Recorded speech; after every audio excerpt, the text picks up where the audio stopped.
Good good evening, friends. Uh, we are starting with our vaccine dilemma webinar.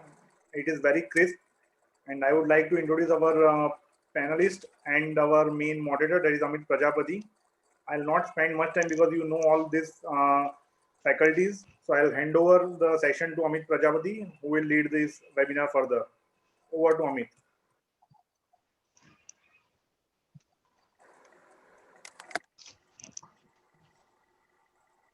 Yes, good evening, everyone.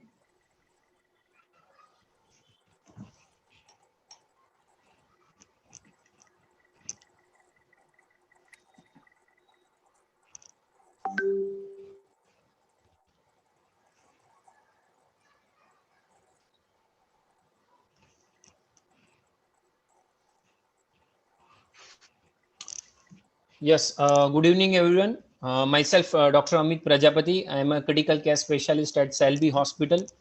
So I welcome you all on the behalf of ISSM Ahmedabad. So today we are here for the webinar on the vaccine dilemma, because last almost 1 year we are treating the patients of the COVID-19, and we are lots of discussion about the COVID-19 treatment and all the things. But now we have the vaccine. So for this, by this webinar, we are discuss about the pros and cons of the vaccines, which are the vaccines are available in the market, how the Indian vaccines are different from the other country vaccine. So there's all kind of questions try to will cover in this webinar. So from ISSM Ahmedabad, for this session, I invite our panelist, Dr. Gopal Rawal. He is a pulmonologist and intensivist at Sterling Hospital. Dr. Harshal Thakkar is an intensivist at the Parekh Hospital. Dr. Manoj Singh is a pulmonologist and intensivist at Apollo Hospital. Dr. Sanket Makad is a ID specialist, infectious disease specialist at the Selby Hospital. So I welcome all of you on this webinar. Also, I welcome Dr. Anish Joshi. He is a president of our ICCM Ahmedabad. So let us start with the discussion. Like one of the survey in the October 2020 by the Harris poll, they suggest about the only 58% of the general public said they wouldn't receive a COVID-19 vaccine. So look at the number, like 58% people, population are thinking we are taking the vaccine. Other are saying no for the vaccines, because there are multiple factors. So because they have a low acceptance, because why? They are worried about the side effect. So these COVID-19 vaccines, are there any side effects? Does it is work or not? That is a big question. Like the efficacy, potency of the vaccine is a big question. Another the dilemma is whether it's safe or not, and most important, how much the cost. So these are the question in the mind of the patients as well as the general people.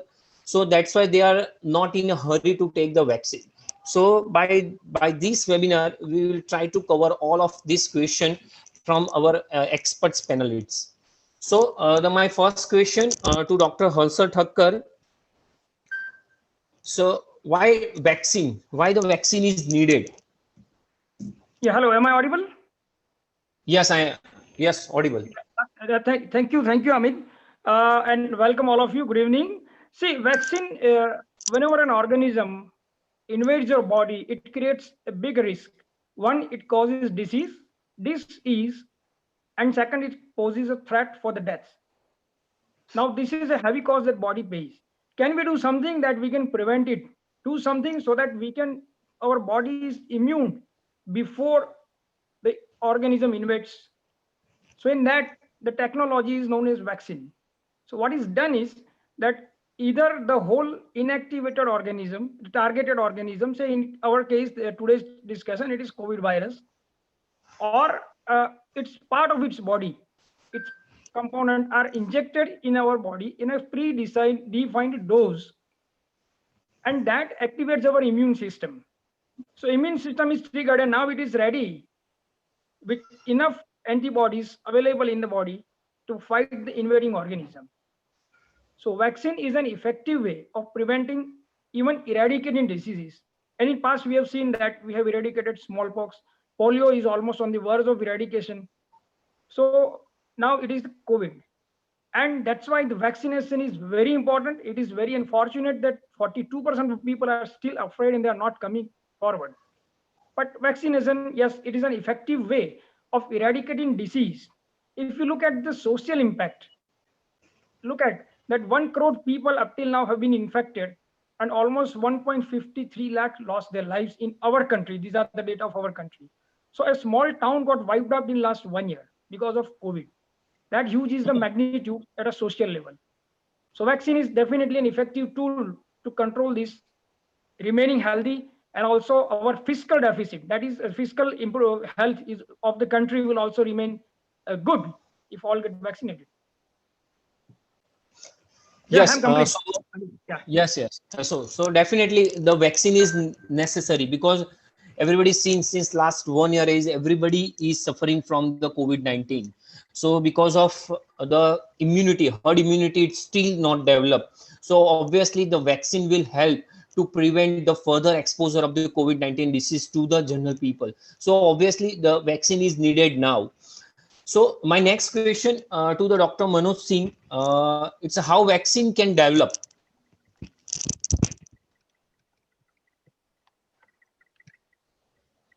I think Dr. Manoj is not there, so you can pass on to either Dr. Gopal Rawal.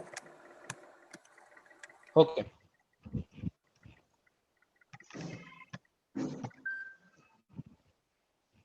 Yes, Dr. Gopal Rawal is there.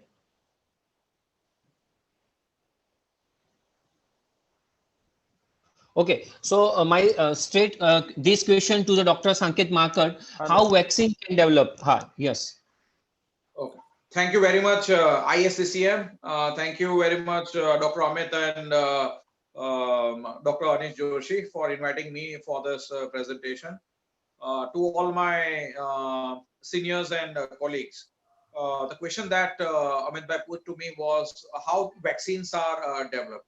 By and large, the magnitude of havoc that COVID-19 has created, that prompted the very fast development of vaccines. This per se is a very unprecedented situation, and unprecedented situations always do call for intellectual solutions. And one of the most intellectual solution for a pandemic of this much magnitude is always development of vaccines. As Harshal sir told us why this vaccine was required. So if you look at the development of vaccine, for that matter, any drug that involves essentially 4 essential steps. The first essential step always is that whatever the product that has been developed by the biotechnology department or the vaccinology department is tried on the experimental animals. In this case, the Syrian hamsters, mice, and the apes were also used, and antibody generation plus the memory T cell and helper T cell generation has been assessed in experimental animals in phase 1. Phase 2 involves essentially the further study of the safety of the vaccines in individuals, in healthy volunteers. Now that individuals might range from 10 to 40 to 10 to 500 also. In the development of the vaccines, particularly AstraZeneca, that is Covishield vaccine, and Covaxin, that is Bharat Biotech vaccines, they've undergone phase 2 trials, currently awaiting the phase 3 results, particularly Bharat Biotech. Whenever we are taking consideration of vaccines, 2 things need to be taken into account. One is the safety and the other is the efficacy. If you look at the safety perspective, it is the most important and the main situation by which we judge the people's response towards vaccination. Because if the vaccine is not safe, then we are never going to take it. People are never going to take it. And therefore, the essential safety is assessed in phase 2 trials. And phase 3 trials essentially involves thousands of people, that is between 10,000 to 30,000 odd healthy volunteers receive the vaccine, wherein the safety and the efficacy is also assessed. The phase 4 trials, essentially would be once the vaccine has been approved. Now that Covishield is approved, Bharat Biotech is awaiting the approval and is under the restricted emergency use. We would be having the data, that is post surveillance, post marketing data on the safety and the efficacy of the vaccines. Yes. So well said, Dr. Sanket Makad. So you can see these slides: phase 1, phase 2, phase 3, and phase 4 trial. The phase 1 is the 2200 healthy volunteers they try, and then phase 2, the several hundreds of volunteers they give the vaccines and see the short-term side effects, body response, body immune response, and there is signs of the vaccine is protective or not. And in the phase 3, the more than thousands volunteers they research, and they ask for the short-term side effects and the efficacy of the vaccine. And then after the phase 4, the vaccine is approved. So these are the fourth phase after the vaccine will get into the market.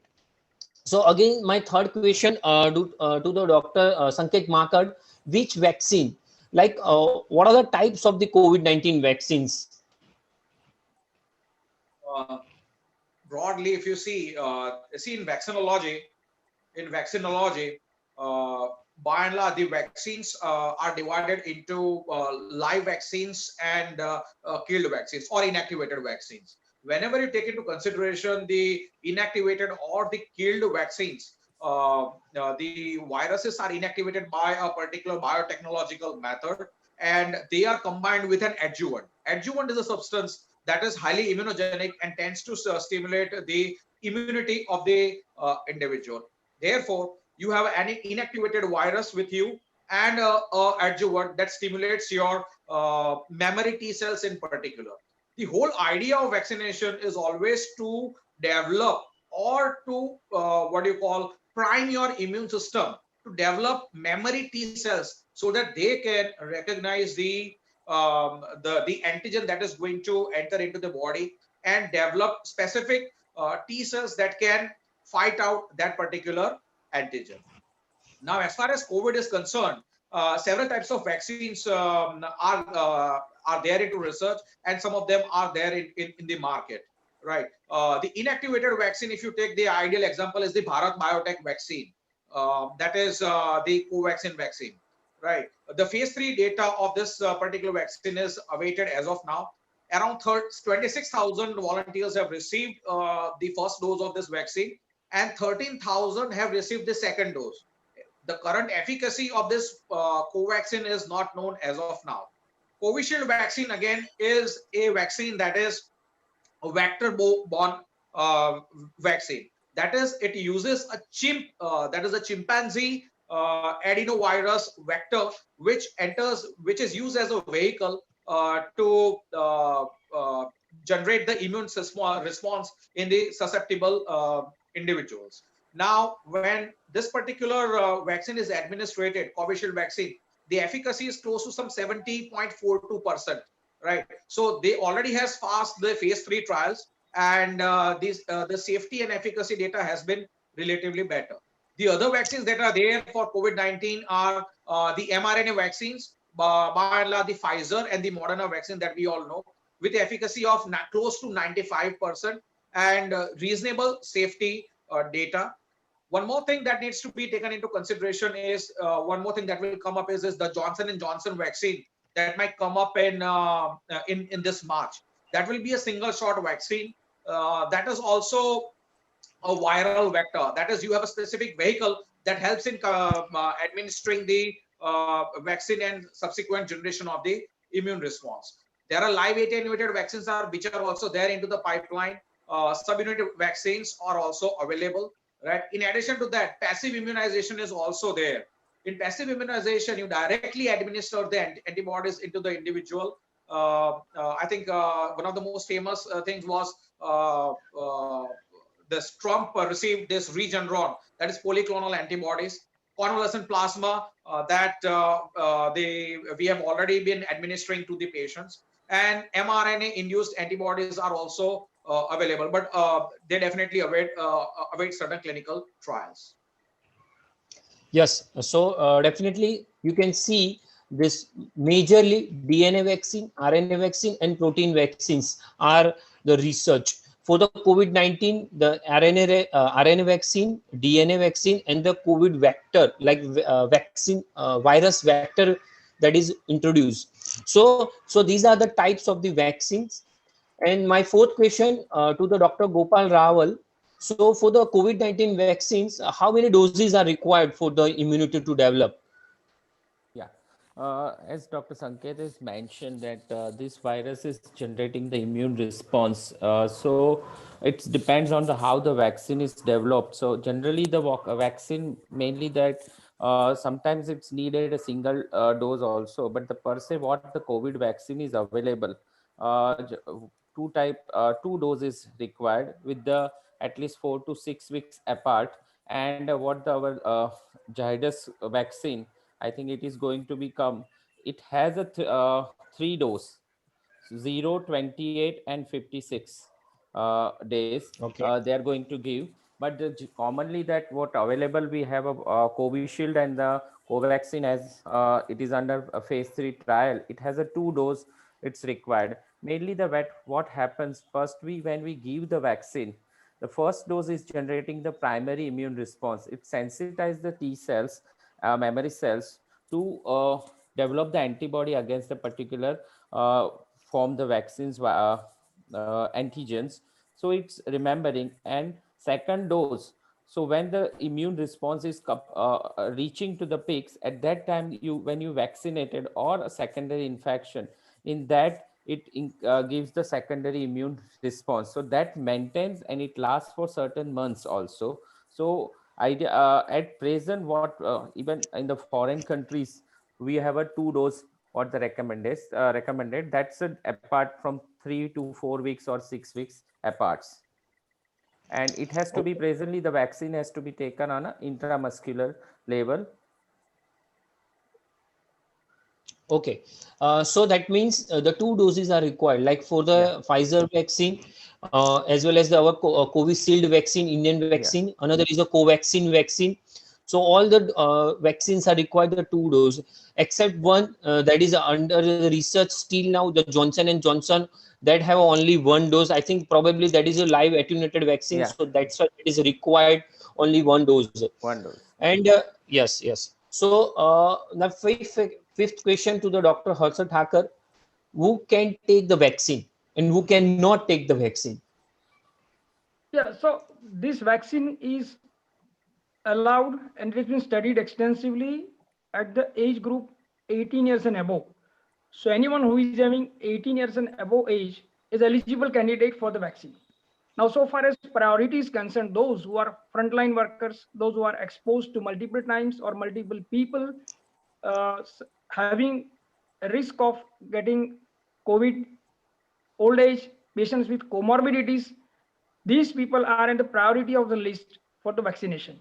Healthy young people can definitely wait. So anyone who is having age of more than 18 years is eligible for the vaccines. Now, who cannot take the vaccines? So basically, those patients who have allergic reactions, severe allergic reactions, either to the component of the vaccine itself or any of the excipients, they should not take vaccine. All those patients who are having anaphylactic reactions or who have history of severe reactions to other components or many other medicines, they must disclose this history to the doctors. So these are the people at risk. Then any patient who's having severe concurrent illness like severe fever or severe trauma or something like that, they shouldn't go for the vaccines. Patients who are on high dose of immunosuppressants like anti-cancer drugs, they should not go for the vaccination. They will not throw the immune response. Then patients who have severe thrombocytopenia, because the vaccine is given intramuscularly, so they have high chances of local hematoma and then related complications. So till their condition improves, one should wait if the risk is not imminent. But then mild thrombocytopenia, of course, wait what is the risk and what is the benefit. If the benefit is more than the risk, of course you can go ahead with the vaccine, but with the consultation of your treating doctor.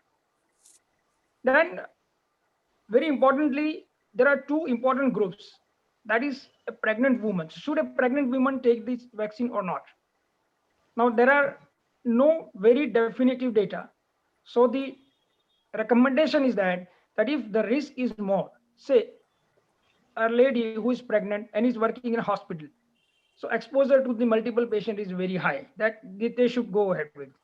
Patients who are having other comorbidities like severe hypertension, obese, these women are definitely at the priority of the risk, because the risk is very high and they can go for the vaccination. Otherwise, rest of the people can wait. They have multiple choices.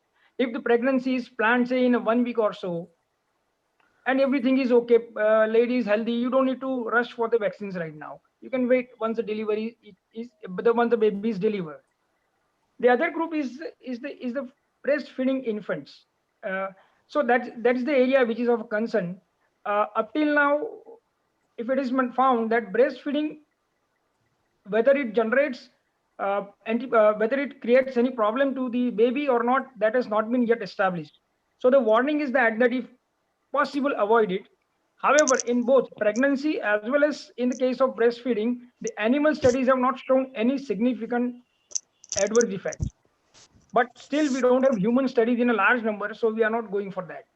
There is another important area that needs to be considered, is the interchangeability of it. So if you have taken a vaccine, say one company, should you take the vaccines of the other company? That has been denied. No, it is contraindicated if you have taken vaccine of the one company, because all the vaccines are different types, so their antigen uh, their antibody response will be different.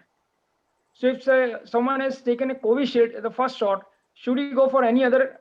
Preferably not, because the other company will have different kind of mechanisms. So these are the areas where person either should not take the vaccine or should be very cautious to take vaccine. Yeah. Very well narrated. So my next question to the Dr. Sanket Markad.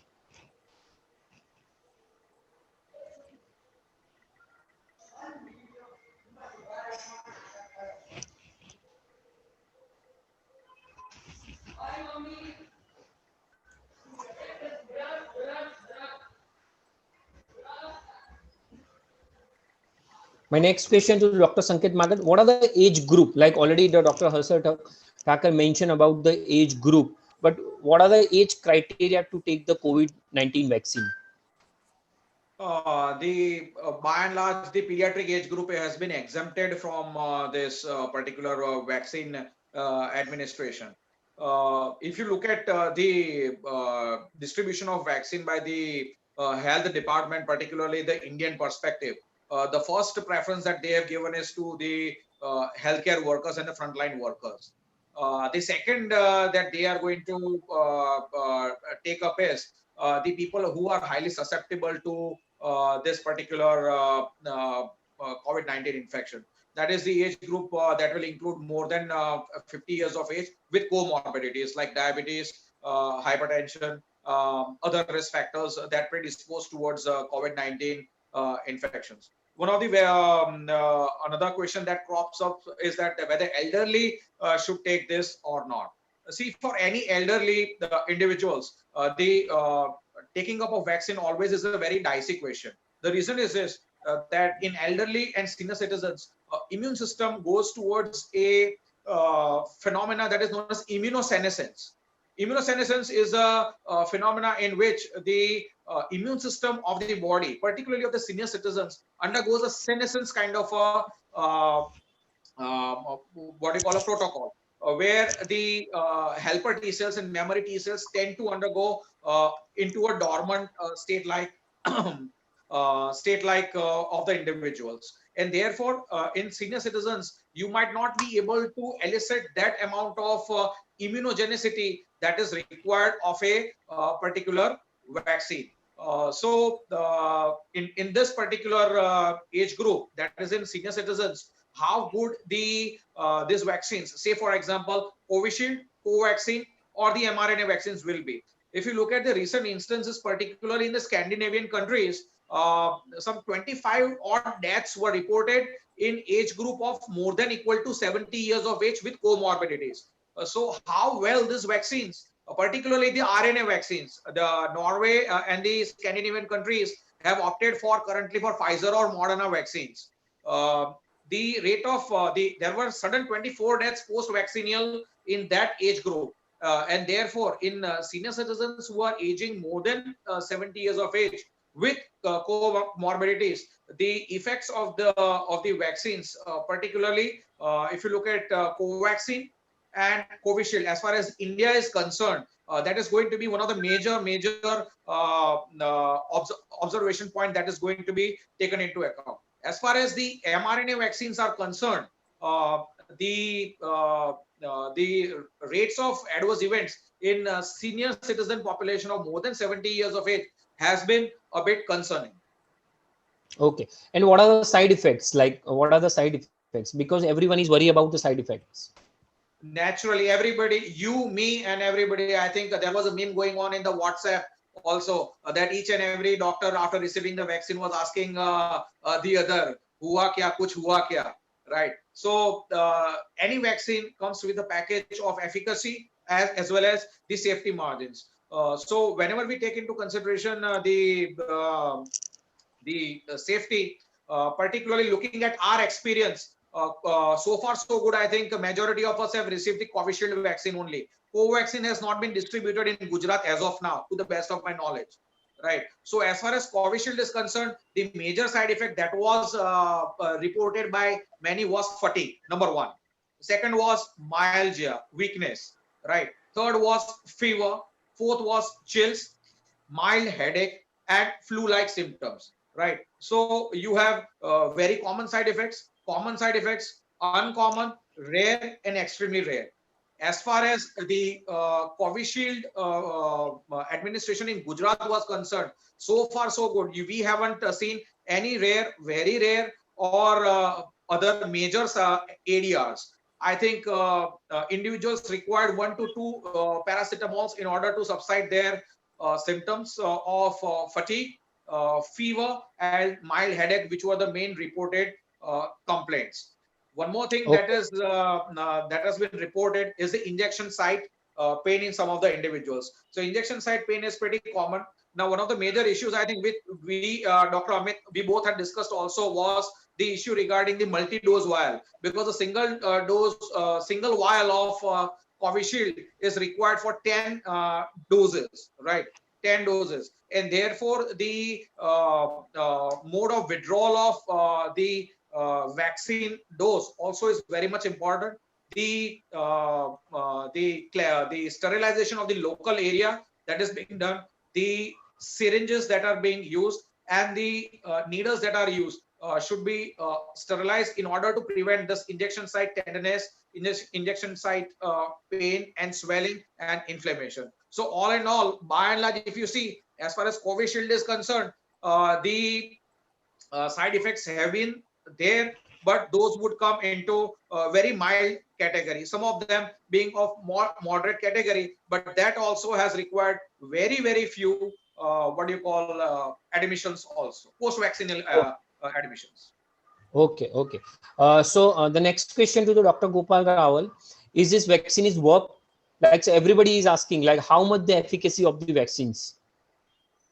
So it's a real question that the time will say, though the studies has been done, phase 1, phase 2, the safety and efficacy, that AstraZeneca vaccination, they mainly studied on that post-vaccination, the number of COVID-19 cases, and after the vaccination, the requirement of the hospitalization. So they compare, definitely it is compared to the control, it is less, but still it's needed more and more data and the number of more and more patients, because everywhere that what Dr. Sanket was mentioning, that which kind of vaccine is used. So that, like in India, the commonly we are Covishield is used, that is a vector-borne vaccine, and Covaxin is the inactivated or weakened virus vaccine. So after that, how many patients they will get, and after that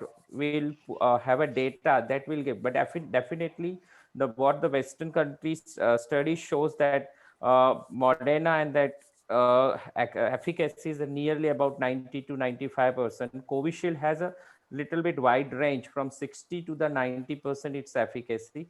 And in Covaxin, they also expecting that 60 to 80% efficacy is there. Yes. So that means for the Covaxin around the 70%, and for the Pfizer and the Moderna, it's around the 95% effectiveness.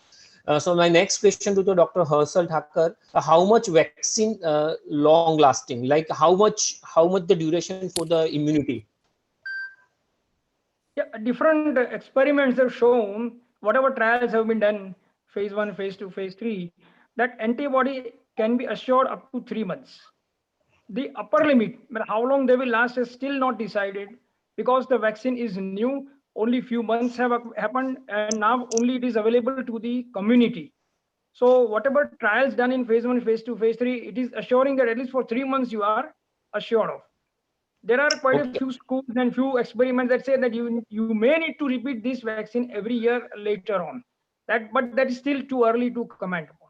Yeah, Yes. So the time will tell how much the vaccine long absolutely. lasts, right? So next question, another question to you is that isn't the protection offered by the antibodies produced by the natural infection is better than that induced by the vaccine? Is it true?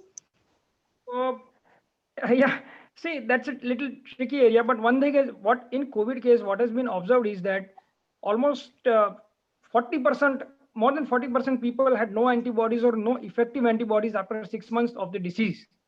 Now, vaccine, when it is designed, it is engineered in such a way that it will throw a reliable immune response once 2 doses have been completed.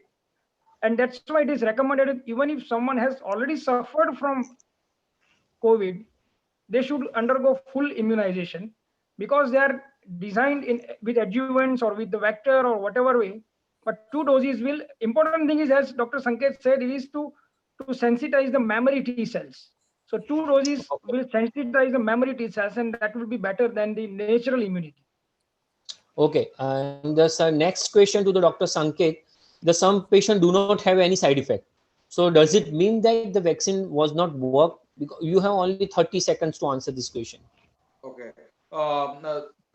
Patients who do not have any side effects, it is not necessary that the vaccine is not taken up, right? The immune systems of different bodies differ. And so if you don't have any side effects, don't worry. The vaccine will be effective. Vaccine-specific antibodies are the best way to judge the response to the vaccines. Okay, okay. So that means that can work. Like, okay. So the last question to the Dr. Gopal Rawal. So because we are discussing about the Indian vaccines, so how these two vaccines, the Covishield, it's now in the market, Covaxin still to come. So how it is differ, like Covishield and the Covaxin. So there is a last question. Then after very less time we have, if we have time, then we'll take that question from the audience also. But this question to the Dr. Gopal Rawal. Yeah. Nowadays, we all know that the Covishield, because it's very much almost in Gujarat, what Dr. Sanket is mentioned, we are taking Covishield, though the South people, they have given the Covaxin. So formation of the vaccine is differ. Covishield is that it is a vector borne virus, that is the adenovirus. It is engineered from the chimpanzee's adenovirus. That is and it is a non-replicating viral vector, while the Covaxin is an inactivated or weakened viral vaccine. So both of them can't produce the any active infections. And the all as mentioned, the effectiveness, the phase 3 is still remaining for the Covaxin, but the Covishield has an effectiveness of around 70 to 80, 90% is there. The dosage is almost in the Covaxin is a 2 weeks gap, while that in a Covishield, it's you can take the second dose after the 4 to 6 weeks. Otherwise, the price and that's mainly we are using the Covishield, so not a big difference. Only the generation of the virus, We have the to vaccine stop is the this most meeting important thing. because of the time constraints. Thank you all. The nutshell is that we need to take the vaccine at this point of time as a frontline and healthcare workers. Time will tell actually which vaccine is better over another, over as the new vaccines come in the market. But the message to our patients and our colleagues and our friends would be that go ahead, take